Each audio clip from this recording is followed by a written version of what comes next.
Jangan bersahabat dengan orang-orang yang mencela pekerjaan suluk, karena siapa yang mencela pekerjaan suluk, alamat tanggal imannya tak kalah mati. Orang yang bersuluk itu apa kerjanya? Berzikir. Apalagi menjaga sholat berjamaah. Jadi kalau ada orang berzikir kepada Allah, mengingat Allah, melatih hatinya ingat kepada Allah, bertaubat kepada Allah, agar dekat kepada Allah, melaksanakan sunnah Nabi, sholat berjamaah, dicela, berarti dia sama dengan mencela Allah.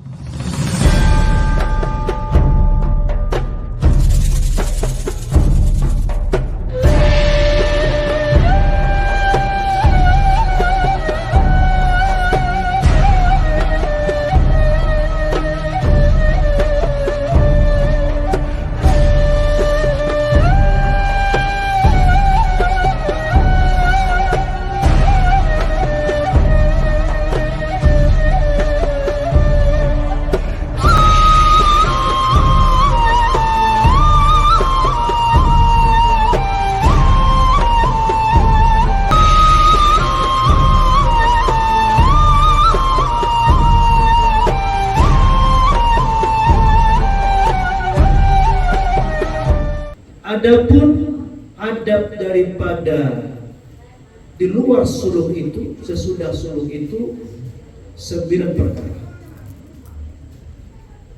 Yang pertama, hendaklah kuatkan berzikir pada waktu yang lapang, seperti waktu hampir maghrib dan antara maghrib dan isya, hampir tidur, waktu sahur. Inilah sebaik-baik waktu, atau sesudah sholat subuh.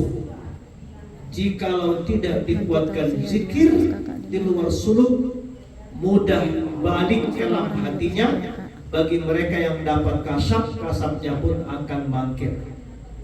Jadi kita yang nanti keluar suluk besok pagi pulang ke rumah, maka hendaklah kuat berzikir di rumah pada tiap-tiap waktu mana yang lapang. Kalau tidak nanti kelam hati, balik kelam hati. Bagi yang ada kasab akan mangkir, karena nggak mungkin ada kasab kalau nggak kuat berzikir, hati terang. Kalau ada yang orang pandai tanpa zikir, itu pakai jin, bukan karena zikir, dan itu pada akhirnya bisa tertipu. Yang kedua, hendaklah lazimi berkhotam tawajuh tiap-tiap hari. Berkhotam tawajuh bagi kita yang tak memiliki majlis seperti ini, maka yang biasa kita lakukan di tempat tawajuh sekali seminggu. Untuk melaksanakan khotam tawajuh itu ada, makanya diusahakan sekali seminggu, malam Selasa atau malam Jumat. 3. Hendaklah kasih sayang. Hendaklah kasih sayang dengan apa-apa yang didapati di dalam suluk, dan pelihara melebihi dari memelihara emas dan perak. Karena emas dan perak akan tinggal, tidak dibawa mati, hisabnya kita tanggung. Sedangkan zikir di dalam suluk akan menemanimu tak kala mati dan di dalam kubur. Jadi Bapak Ibu, apa yang kita lakukan selama 10 hari ini, insya Allah kita ikhlas, Allah ridho. Ini semua murni menemani kita dalam kubur. Semua ini akan menemani kubur. Sholat berjamaah kita, kemudian menjaga wudhu kita, makan kita sunnah Nabi, berzikir kita, bersedekah di dalam suluk. Semua ini menemani kita di dalam kubur. Di sini dikatakan harus kau jaga zikirmu, kau jaga torekahmu, kau jaga sulukmu, kau jaga rahmat yang diberikan Allah melampaui emas dan perak. Betapa kita ini luar biasa terhadap emas ini. Emas kita taruh di dalam kotak. Kotaknya dalam laci. Laci dikunci lagi, kemudian laci dalam lemari. Dalam lemari dalam kamar lagi, kamar dikunci lagi kalau kita keluar, kemudian dalam kamar, dalam rumah lagi, rumah dikunci lagi, kemudian kalau kita keluar, pagar dikunci lagi. Betapa dalamnya kita menyimpan emas itu. Kenapa begitu dalam? Karena bagi kita sangat berharga. Kira-kira seperti apa kita menyimpan zikir ini, menyimpan amalan ini? Saya ulangi, dalam pagar, dalam rumah, dalam kamar, dalam lemari, dalam laci, dalam kotak. Itulah menyimpan emas itu. Meninggal kita tinggal. Coba meninggal kita tinggal. Tidak ada amalan yang paling utama menemani seorang jenazah di dalam kubur kecuali ruh yang berzikir. Ruh yang berzikir. Zikrullah, ingat kepada Allah. Makanya dalam Al-Quran, wala zikrullahi akbar. Berzikir kepada Allah itu adalah lebih agung, lebih besar. Yang keempat, hendaklah banyak beramal ibadah dan jangan kembali kepada pekerjaan sudah ditinggalkan karena kita sudah bertaubat yang bertentangan dengan syariat. Jika kita masih mengerjakan pekerjaan yang sudah kita tinggalkan yang dilarang oleh Allah, maka alamat suluknya tidak qabul. Udah bertaubat, udah menangis, keluar, balik ke kampungnya, ketemu lingkungan, pakai lagi. Ketemu lingkungan, masuk lagi ke tempat yang tidak baik. Hati-hati, alamat suluknya tidak mau. Mulai sekarang, kalau kita pulang, pikirkan. Kalau yang haram, tinggalkan lagi. Yang kelima, jangan bersahabat dengan orang-orang yang mencela pekerjaan suluk. Karena siapa yang mencela pekerjaan suluk, alamat tanggal imannya tak kalah mati. Karena bersuluk itu perilaku para nabi dan rasul dan ulama-ulama pilihan.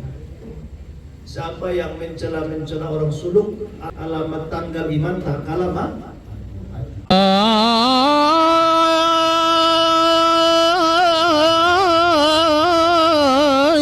Suluk dan berkhalwat ia dirikan.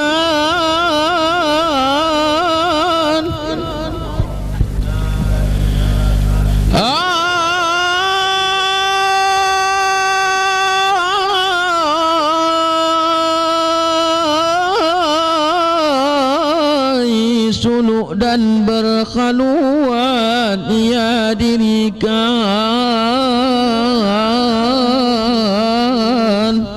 Guru yang membimbing zikir itu namanya mursyid tarekat. Tarekat artinya jalan. Maka datang belajar zikir kepada Tuan Guru Sa'ban Raja Guguk TGB, Tuan Guru Batak.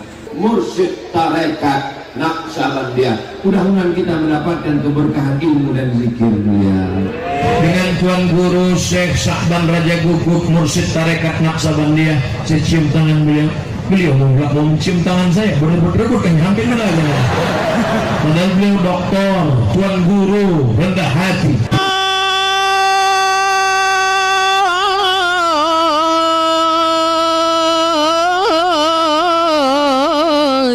Suluk dan berkhalwat ia dirikan. Orang yang bersuluk itu apa kerjanya? Berzikir. Apalagi menjaga sholat berjamaah, menjaga lisan. Orang yang bersuluk itu kerjanya berzikir, mengingat Allah, bertobat kepada Allah.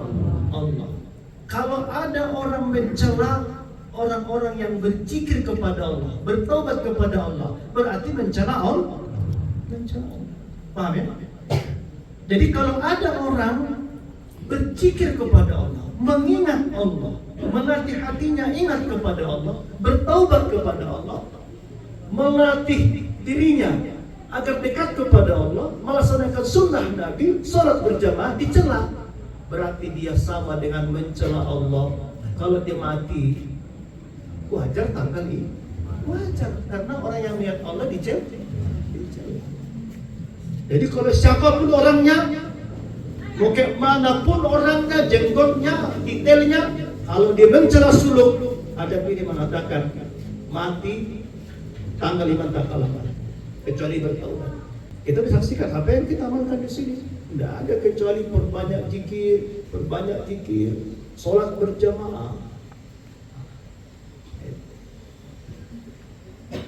Keenam, hendaklah kuat untuk membujuk dan membawa orang bersuluk supaya dapat pertolongan, tolong menolong dalam menegakkan kalimat Allah dalam kebaikan dan takwa. Di antara salah satu sebahagian kita ini bersuluk karena dia terkenang dengan ayahnya, terkenang dengan opungnya. Dulu opungku bersuluk, dulu ayahku bersuluk, dulu makku bersuluk, maka aku bersuluk.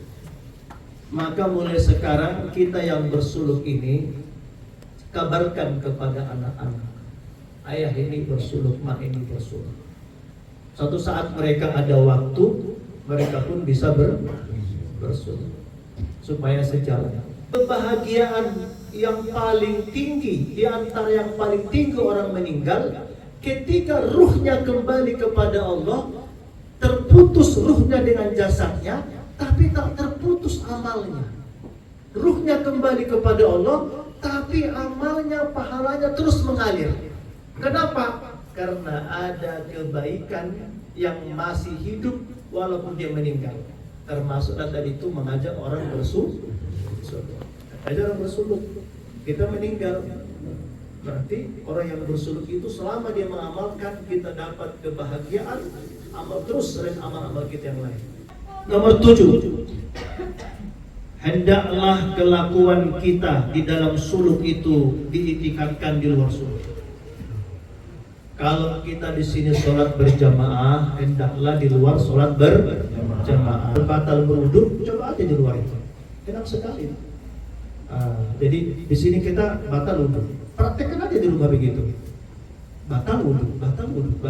Kemudian nomor 8, hendaklah melajini bersama gurunya itu dalam iktikad bahwa tiada bercerai sampai mati, terus terhubung dengan gurunya.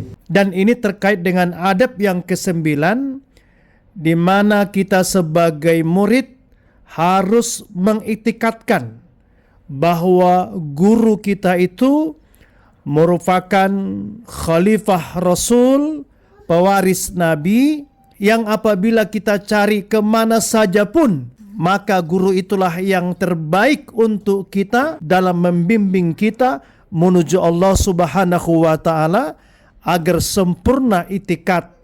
Karena sesungguhnya hanya Nabilah yang maksum, selain Nabi semuanya bisa salah, bisa khilaf, sehingga kita dianjurkan senantiasa beradab dan berhusnudzon kepada guru kita itu.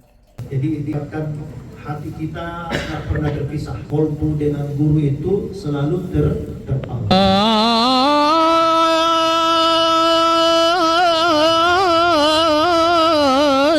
Suluk dan berkhalwat ia dirikan.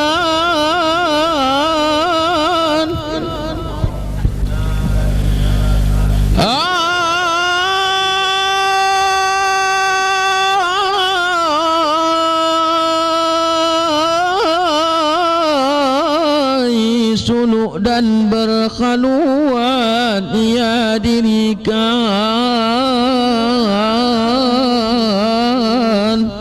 Guru yang membimbing zikir itu namanya mursyid tarekat. Tarekat artinya jalan.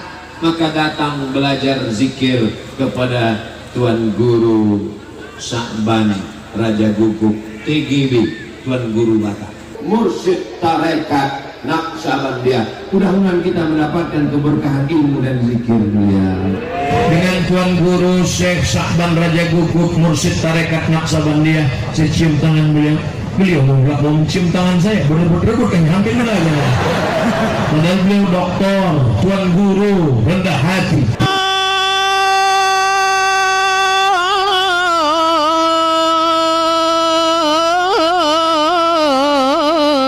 Suluk dan berkhaluan ia dirikan.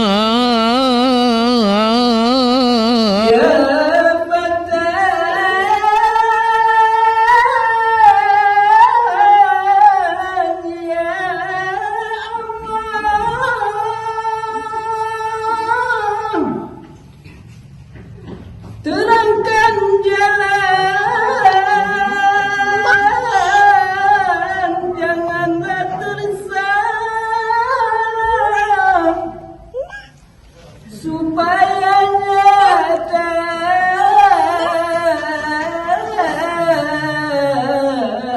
Allah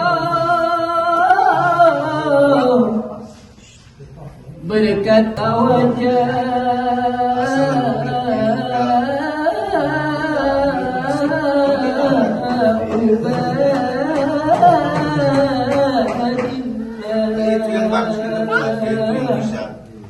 Jikapun dosamu setinggi gunung, seluas samudra, sebanyak buih di lautan, tapi jika engkau datang ke Tuhanmu dengan rasa penyesalan yang sangat mendalam, taubatan nasuha, maka ketahuilah engkau akan menemukan Tuhanmu, Zat yang maha luas ampunannya, maha penerima taubat, maha pemurah, pengasih, dan lagi maha penyayang. Segeralah berlari menuju Tuhanmu.